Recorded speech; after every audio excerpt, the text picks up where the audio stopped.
삼성경제방송 돈다방 미쓰리 6월 1일 수요일 방송 시작하겠습니다. 어느새 한 주의 가운데 와 있습니다. 6월의 첫날이고요. 전국 지방선거 투표일입니다. 우리나라 증시는 열리지 않지만 돈다방 미쓰리는 메모리얼 데이로 휴장이었던 5월 30일 이후 과연 뉴욕 증시가 5월의 마지막 날 어떤 모습으로 엔딩을 했는지 정리해 볼 거고요. 그리고 앞으로 우리 투자자분들이 무엇을 고민해 봐야 되는지 한번 그 내용도 정리해 왔습니다. 자, 우선 5월 31일 화요일 뉴욕 증시 마감 현황을 먼저 보면은요. 다우지수가 0.67, S&P 500이 0.63, 나스닥이 0.41% 하락했습니다. 이날 증시의 가장 큰 이슈는 바로 조 바이든 미국 대통령과 제롬 파월 연준 의장이 회동을 했다였습니다. 자, 두 명의 인물이 만났는데 뉴욕 증시가 하락했다. 왜 하락한지에 대해서는 뒤에서 한번 풀어봐야겠죠. 5월 마지막 날 뉴욕 증시가 아쉽게도 하락 마감을 했습니다.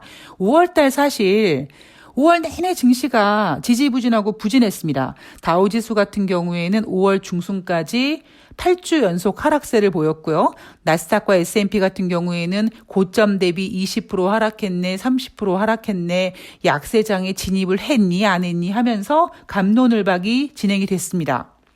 그러다가 지난주 뉴욕 증시가 3대 지수 모두 6% 이상의 상승세를 보이면서 5월 말 기준으로 어느 정도 5월 달 부진한 모습을 좀 이겨낸 것 같습니다.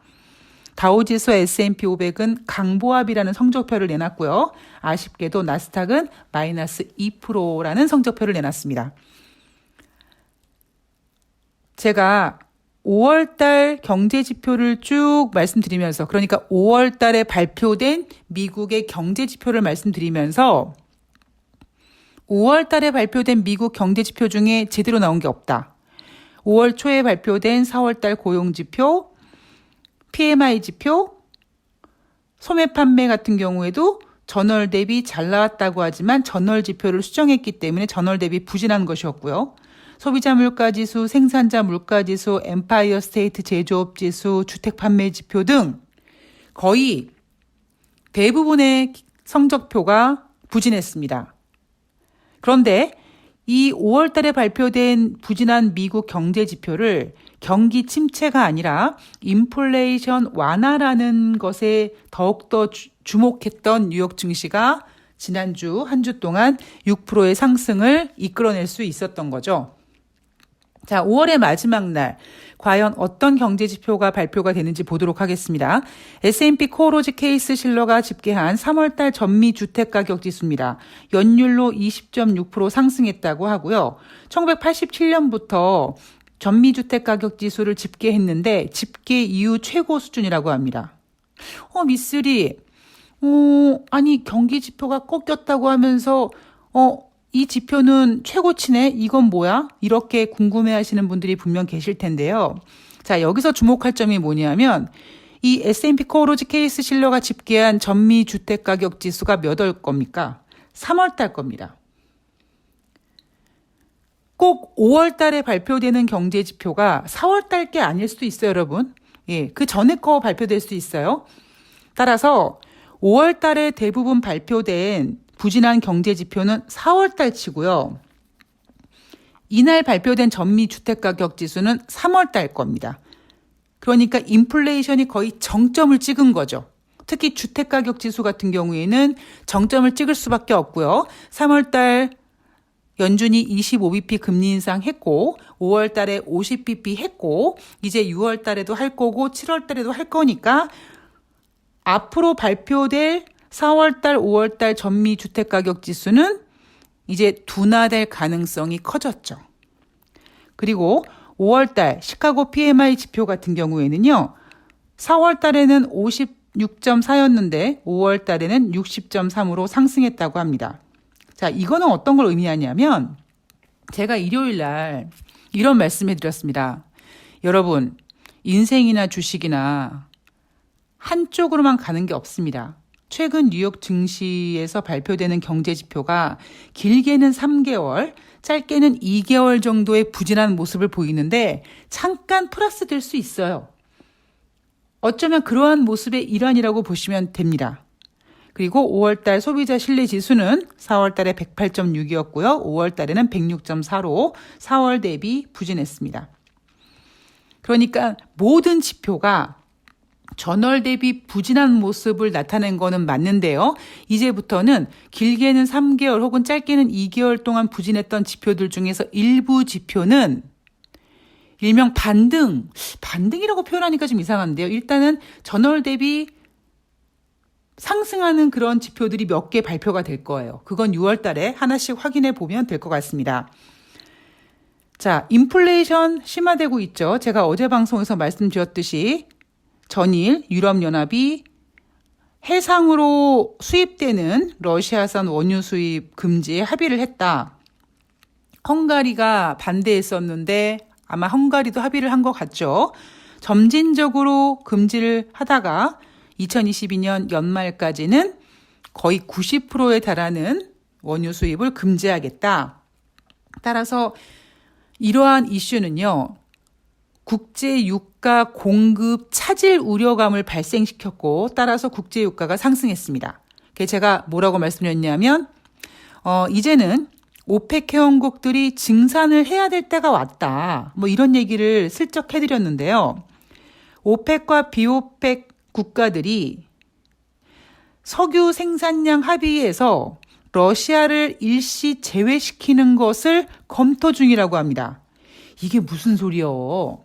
자, 이게 무슨 소리냐면요.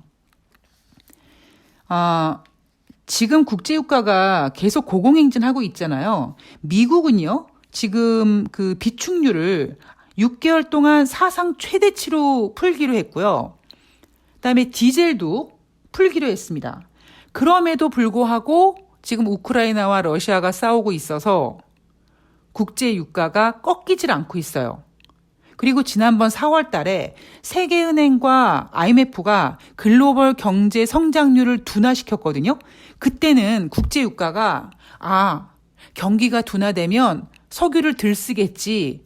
그러면 수요 감소 우려가 되겠지 하면서 조금 하락했었었는데 지금 진행되는 모습은 우크라이나와 러시아 전쟁이 언제까지 갈지도 모르겠고 특히 이렇게 유럽 국가까지 대놓고 러시아 석유를 수입 금지시켜 버리니까 수요 감소 둔화 우려감보다 공급 차질 우려가 더 커진 거죠.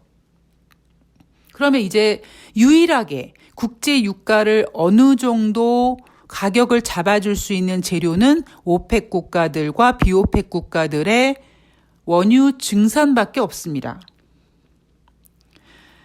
그런데 이 오펙과 오펙 플러스 회원국들 중에 세계 석유 수출 국가인 러시아가 포함되어 있거든요. 따라서 지난번부터 조금씩이지만 오펙과 오펙 회원국들이 조금씩 증산이 진행은 되고 있습니다. 아마 제 기억으로는 5월 달에 전월 대비 40만 배럴 하루에 계속 증가하는 걸로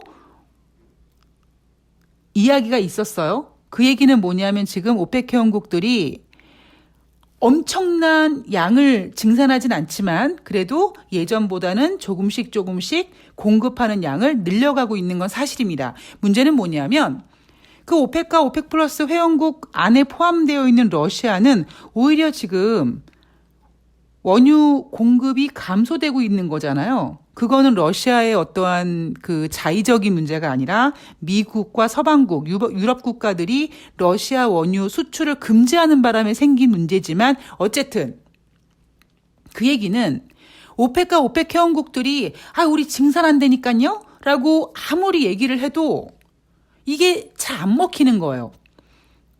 그래서 오펙과 오펙 회원국들이 증산한다라는 이슈가 국제 유가에서 어느 정도 힘을 좀 발휘해서 유가를 안정시켜야 되는데 러시아는 오히려 감소하는데 그게 무슨 의미 있어? 이렇게 통하지 않으니까 결국 오펙과 오펙 회원국들이 러시아 빼고 얘기하자. 즉 그 얘기는 뭐냐면 러시아는 완전 제껴버리고 나머지 산유국들이 자, 우리 앞으로 많은 양을 증산한다 라고 딱 선전포고를 하면 그 이슈가 국제유가 시장에서 공급 차질 우려감을 해소시켜 줄 수 있다는 거죠. 그러니까 이것도 겨우 말장난이긴 한데요. 어쩔 수 없습니다. 다 그냥 말장난이에요. 여하튼 제가 오펙과 오펙 회원국들이 이제 증산에 대한 논의를 해야 된다라고 했는데 당장 우리 많이 증산하겠습니다라고 얘기는 하지 않았으나 일단 러시아를 빼고 물론 일시적입니다. 일시적으로 러시아를 빼고 자기들끼리 회의를 하겠죠. 지금 국제유가가 너무 고공행진하니까 국제유가의 안정을 위해서 우리가 뭐 다음 달부터 혹은 몇 월 달부터 하루에 얼마씩 증산할 겁니다. 라고 이렇게 선포해주면 그게 국제유가 시장에 어느 정도 좀 그 안정감을 줄 수 있는 이슈가 될 수는 있을 것 같습니다. 자, 그리고 지금 제가 인플레이션 얘기하고 있는데요. 전일 크리스토퍼 월러 연준 이사가 우리 연준은 6월달, 7월달에 50bp씩 금리 인상을 하겠다라고 했습니다. 즉 지금 이슈는 인플레이션이고요. 인플레이션을 잡을 수 있느냐 없느냐 이 문제잖아요. 5월 31일 뉴욕 증시에서 가장 큰 이슈는 바로 조 바이든 미국 대통령과 제롬 파월 연준 의장이 회동을 했다. 이 회동 결과를 백악관은 매우 건설적이었다고 합니다. 저는요, 이런 표현을 별로 안 좋아합니다. 이거 되게, 눈에 걸면 눈걸, 아니죠. 귀에 걸면 귀걸이, 코에 걸면 코걸이, 팔에 걸면 팔찌죠. 그러니까 건설적이었다라는 게 뭐야? 그러니까 나쁘지는 않았다라는 얘기인데, 이게 구체적이지 않고 되게 추상적이면서 애매한 문구를 별로 안 좋아하는데, 여하튼, 조 바이든 대통령과 제롬 파월 연준 의장이 회동을 했는데 건설적이었다. 그러면 이제부터 우리는요, 그들이 말한 건설적이라는 게 어떤 의미인지를 빨리 캐치해야 됩니다. 연준의 독립성을 존중하겠다고 했습니다. 그리고 연준에게 인플레이션 문제를 해결하는 데 필요한 여지와 독립성을 제공할 것이라고 했습니다. 여러분 이게 조 바이든 대통령이 말한 이게 어떤 의미일까요? 지금 참고로 올해 11월 8일 미국은 중간선거가 있고요. 지금 조 바이든 대통령의 지지율은 그닥 좋지 않습니다. 조금 더 나아가서 나쁩니다. 거기다가 트럼프 대통령이 지금 공화당 쪽에서 들썩들썩 하고 있습니다. 조 바이든 대통령이 취임 이후에 그닥 한 게 없어요. 그러다 보니까 하다 대한민국에 와서 삼성전자 가가지고 이재용이한테 어이 너 작년에 미국에다 투자한다고 약속했지? 그거 약속 지켜야 돼? 이거 보여주고 그리고 마지막에 현대차 회장 만나가지고 투자 유치 얻어내고 그리고 간 거 아니겠습니까? 그게 다 모두 중간선거를 앞둔 전략적인 움직임이었거든요. 그런데 중간선거에서 지금 약간 몰리고 있는 조 바이든이 제롬 파월 연준 의장을 만나서 연준의 독립성을 존중해주고 인플레이션 문제를 해결하는 데 필요한 여지와 독립성을 제공할 것이라고 했습니다. 이게 건설적이라는 단어이긴 하지만 제가 이 건설적이라는 단어의 의미를 한번 해석해 보면은요. 일단 연준, 어이, 니네 금리 인상 하고 싶은 만큼 해. 인플레이션을 잡을 수만 있다면입니다. 그 얘기가 무슨 얘기냐면 인플레이션을 잡기 위해서 연준이 금리를 인상한다고 하면 주가가 빠졌잖아요. 그동안 주가가 빠지면 경기 침체 이슈가 커지고 경기 침체 이슈 때문에 연준이 금리 인상을 제시했지만 경기 침체 두려움 때문에 금리 인상을 자기네들 원하는 대로 하지 못하고 계속 후퇴하는 모습을 보여줬습니다. 그런데 이번에는 조금 다르죠. 이번에는 어느 정도 면역도 좀 생겼고요. 그리고 워낙 인플레이션이 고공행진하니까 이제는 금리 인상을 해야 될 수밖에 없어. 금리 인상은 운명이야 뭐 이렇게 받아들이기 시작하면서 뉴욕 증시도 지금 일단 안정을 찾아가는 모습입니다. 제롬 파월 연준 의장은요. 6월 달에 50bp 금리 인상 할 거고요. 7월 달에 50bp 금리 인상 할 겁니다. 설령 그런 가운데 뉴욕 증시가 하락할지라도 연준은 꺾이지 않을 겁니다. 그거를 조 바이든 대통령이 제롬 파월 연준 의장에게 말해준 거예요. 니네가 반드시 인플레이션을 잡을 수만 있다면 금리 인상을 공격적으로 해라. 증시가 하락해도 괜찮다라는 거를 인정해 준 겁니다. 그래서 지금요, 연방기금 선물시장에서 6월 달에 50bp 금리 인상 가능성 97.9%고요. 7월 달에 50bp 금리 인상 가능성 94.2%고요. 하물며 9월 달에 50bp 금리 인상 가능성도 57%씩이나 됩니다. 앞으로 그 얘기는 뭐냐면 연준이 50bp 금리 인상을 이번에 하겠습니다. 7월 달에도 하겠습니다. 라고 선전포고 딱 했는데 증시가 빠진다. 경제지표가 꺾인다. 개의치 않겠다라는 거죠. 그리고 그거를 제가 그렇게 생각할 수밖에 없었던 이유, 그러니까 제롬 파월 연준 의장과 조 바이든 대통령의 회동에서 조 바이든 대통령이 제롬 파월 연준 의장에게 야, 겁내지 말고 그냥 금리 인상해. 인플레이션만 잡을 수 있다면 금리 인상해. 인플레이션 못 잡으면 나 중간 선거에서 개박살 날 것 같아. 중간 선거에서 개박살 나기 싫으니까 내가 너희에게 독립성을 허락할게. 그러니까 니네가 금리 인상을 해. 금리 인상 과정에서 경제 지표가 꺾이든 주가가 하락하든 괜찮아. 이렇게 인정해 준 겁니다. 이날요, 어떤 일이 있었냐면, 제닛 옐런 재무장관이 어떤 발언을 하냐면요. 아, 인플레이션이 이렇게 심각할지 몰랐네. 아유, 내가 좀 잘못 생각했네. 이런 멘트를 합니다. 인플레이션 전망을 잘못했다고 제닛 옐런 미 재무장관이 인정을 합니다. 제닛 옐런 재무장관은 누구라고요? 조 바이든의 입이에요, 현재. 조 바이든의 경제적인 파트에서 책임지고 있는 조 바이든의 입입니다. 지난해 높은 인플레이션 압박이 지속적으로 문제가 되지 않을 것이라고 발언했던 건 실수였다고 했습니다. 그러니까 조 바이든 대통령이나 제닛 옐런 재무장관이나 인플레이션이 꺾이겠지라고 했는데 안 꺾이고 있다라는 거죠. 지금 조 바이든 대통령은 인플레이션 때문에 굉장한 중간선거의 리스크를 안고 있거든요. 그러니까 선택한 게 뭐냐면 야, 연준 공격적인 빅스텝 금리 인상해. 인플레이션 잡아.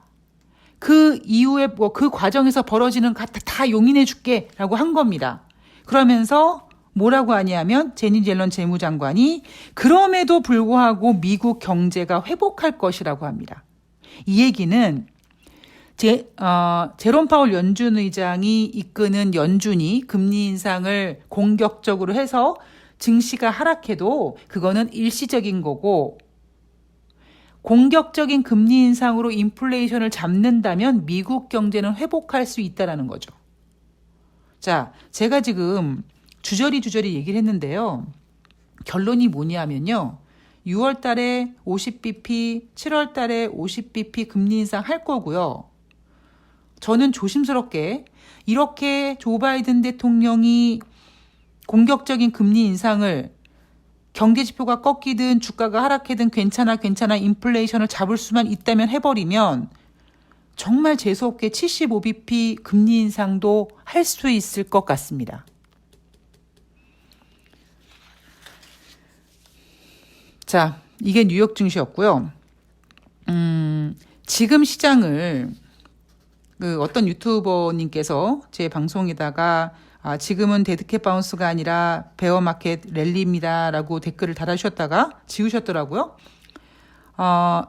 제가 오늘 마지막으로 이 얘기를 좀 해드리고 싶었는데요. 제가 그랬잖아요. 데드캣 바운스다.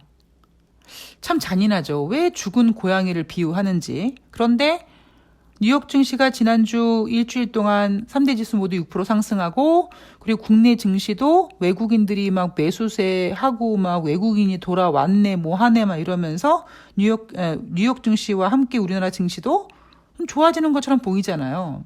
그러다 보니까 많은 사람들이 베어마켓 랠리라는 거죠. 그러면 베어마켓 랠리가 뭐냐?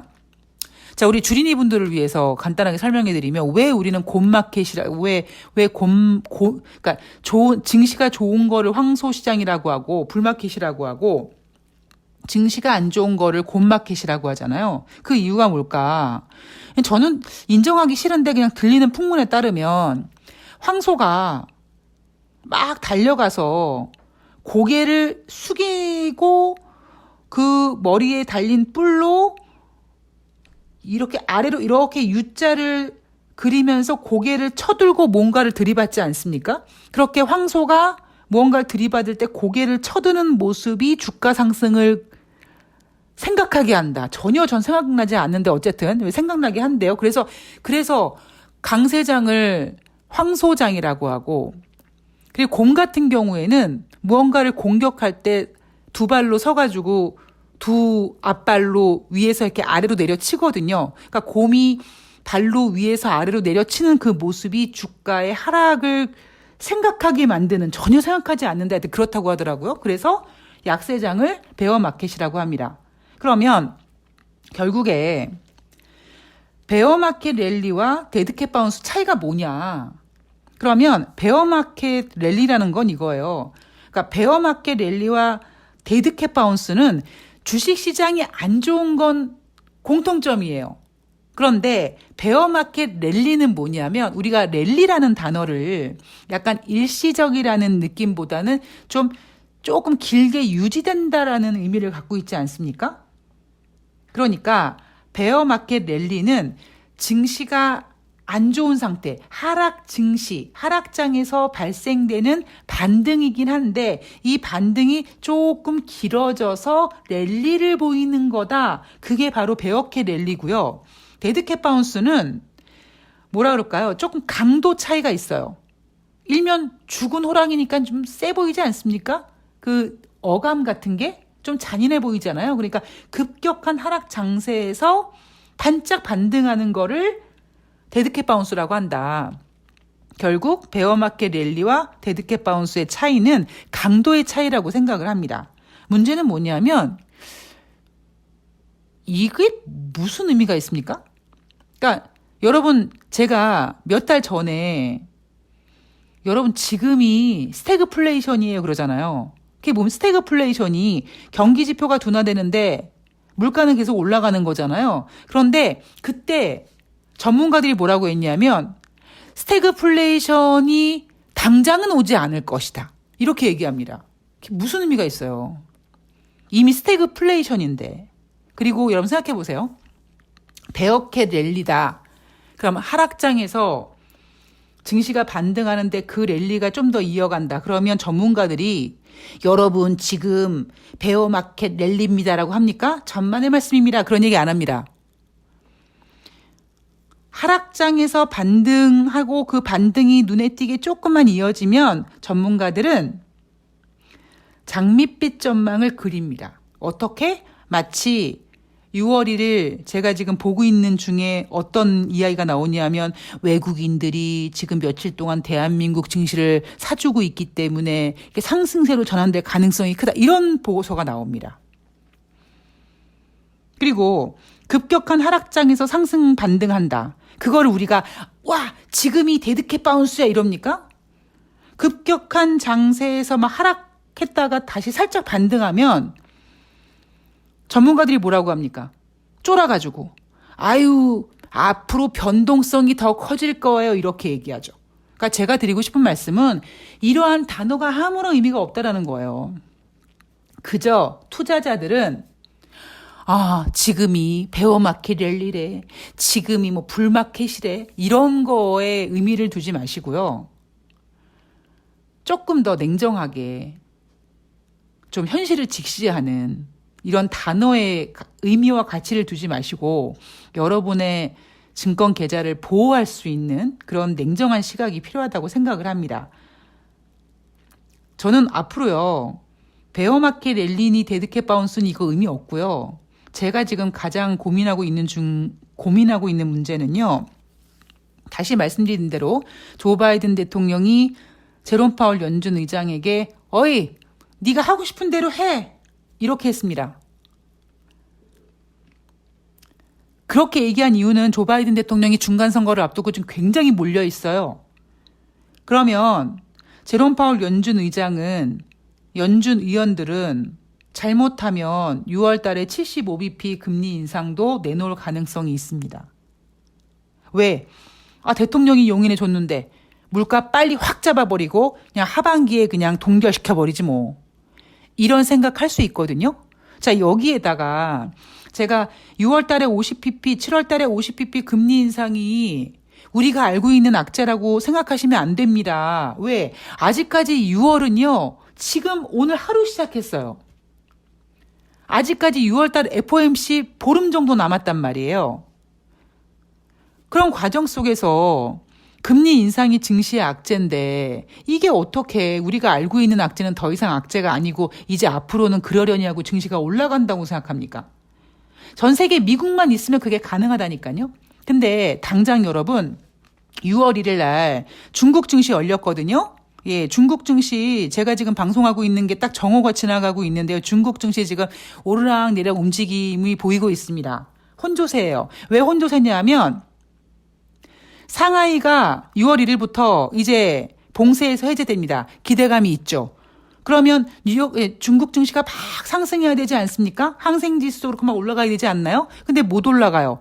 왜 못 올라가냐면 지금 현재 6월 1일 현재 영내 달러 대 위안화 환율이 장 초반 120포인트 하락하며 6.6698선을 위치했다. 지금 환율이 수직 하락해서 6.68선이 무너졌습니다.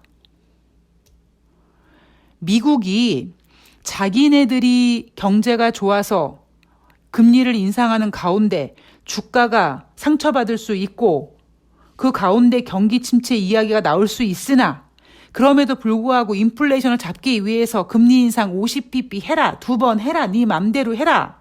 미국 경제는 다시 좋아질 수 있다. 그거는 자기들만의 생각이고 지구상에 미국만 있는 게 아니란 말이에요. 어디가 있습니까? 신흥국이 있습니다. 여러분 외국인들이 지금 대한민국 주식시장 며칠 동안 하셨다고 다시 상승할까요?